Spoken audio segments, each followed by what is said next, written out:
Some of the brothers were asking the ruling of embalming someone, a deceased person, and shipping back home. Yes. So, Alhamdulillah Rabbil Alameen wa sallallahu wa sallam ala nabiyyina Muhammad wa ala alihi wa sahbihi wa sallam tasliman kathira. So the question, as I understood it, was somebody died in, for example, the US, and they want to ship them back to their home country. And in order to do that, they have to remove all their organs and, put them in embalming fluid and whatnot, correct? This is the question? No. Okay.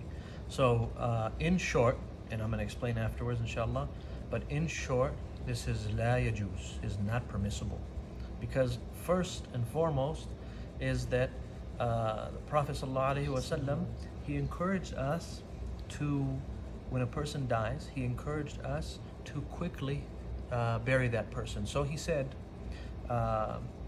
إن كان خيرا فخير تقدمونه إليه وإن كانت طيبة فخير تقدمونها إليه. He said that if it's good, then it is a good that you are hastening it towards, right? And if it is bad, فشر تضعونه عن رقابكم. And if it's bad, that soul that you're carrying to the grave, then it is an evil that you will quickly remove off of your shoulders or on your necks as being carried. So we know now that the origin is that a person should be buried as soon as possible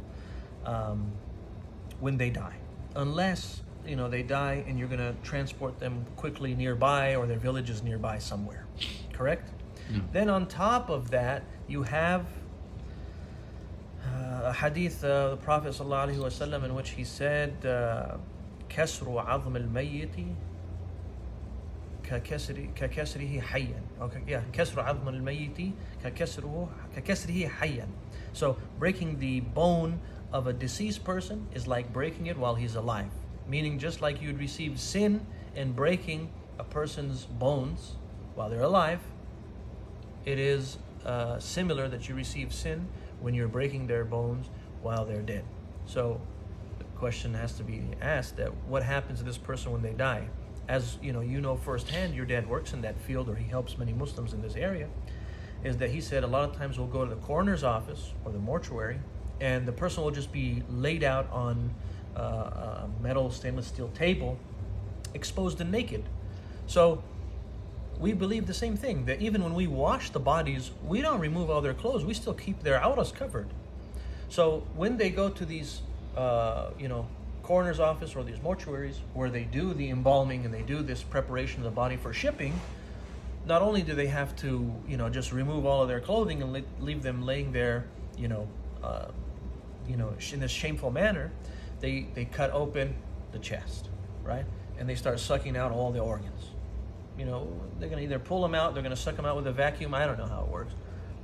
They also have to sew up certain parts of their body to make sure that no gases come out as well.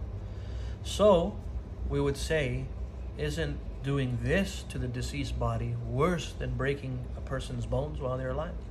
If he's alive and you just broke his arm, what would you rather have happen to you? You want to break your arm, or you want someone to lay you out on a table all naked and then they cut your body open, they remove these things? He has his honor and dignity.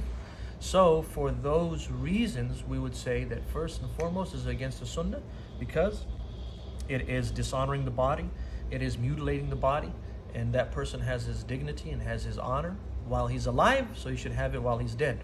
Then, as the Prophet ﷺ said, that a person should hasten to take the righteous person or the righteous soul, to bury it quickly, so that it is, he's making dua, he's saying, قَدِّمُونِي قَدِّمُونِي. He's saying, take me quickly.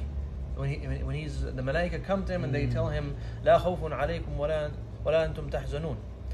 وَلَا تَحْزَنُونَ. There's no fear upon you, and no sadness will come to you. And he's been told he's going to go to Jannah and whatnot, so he's saying, take me there quickly. Hasten me, take me. So that's something that you can do. Now, if you go look at, some of the general fatawa, from Ahd al-Sahaba and whatnot, and they'll say, okay, a person died in this land, and they carried him out to this land, or this or that. And again, that's like a simple taking a person there, or they're traveling. They're traveling through, and instead of being buried out in the middle of the desert, right, where nobody can get to them, they'll try to take them nearby to a nearby village or a nearby city where somebody can at least visit and make dua for that person and that way they can pray janazah more easily on him, or they go to his grave and they pray for him, not pray to him, but they pray for him. But a lot of times what ends up happening is, even if somebody, even when they keep them in the refrigerator, or they keep them, like for a week, because they say the family's going to come from back home, so we're going to keep them there for a week before we bury them. Haram. It's still haram. Why? It's haram. Why? Because you're preventing him from the khair he could be going to.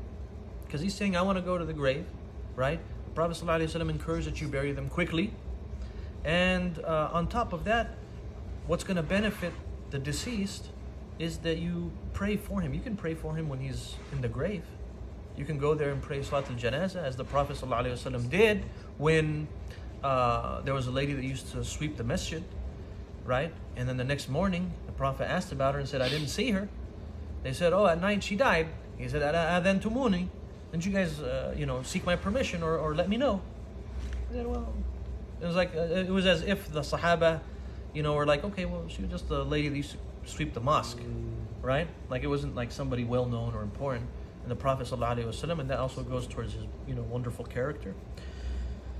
He went. He said, "Dulluni ala qabriha," and he said, "Show me where her grave is." And he went to her grave and he prayed Salat al-Janazah at the grave.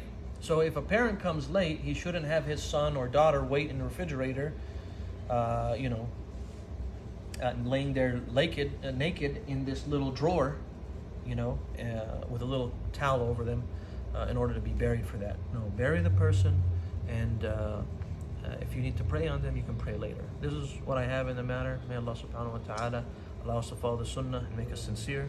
And if I've said anything wrong, then it's from myself and shaitan. And if it's correct, it's from Allah subhanahu wa ta'ala. And our last and final prayers, alhamdulillahi rabbil alameen.